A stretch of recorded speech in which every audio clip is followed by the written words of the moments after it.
Yesu. Ndani ya Yesu ndo mahala pekee ambapo tunapumzishwa mizigo ya dhambi. Ndani ya Yesu ndo mahala pekee ambapo tunapata amani ya kweli. Ndani ya Yesu ndo mahala pekee ambapo tunastawi katika maisha ya kiroho. Ndani ya Yesu ndo mahala pekee ambapo tuna uwezo wa kuyaishi yaliyo mapenzi ya Mungu, hata kuweza kuurithi uzima wa milele. Nisikilizeni vijana wenzangu, tumeishi ndani ya kanisa kwa muda mrefu, ila saa imefika ya kuketi ndani ya Yesu. Maana ndani ya Yesu kuna uzima.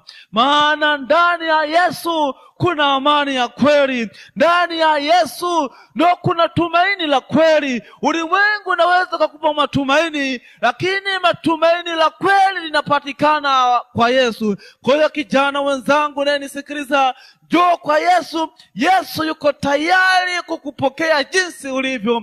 Yesu yuko tayari kukupokea jinsi ulivyo, alafu yeye atakubadilisha kupitia neema iliyopatikana katika msalaba wa Kalvari.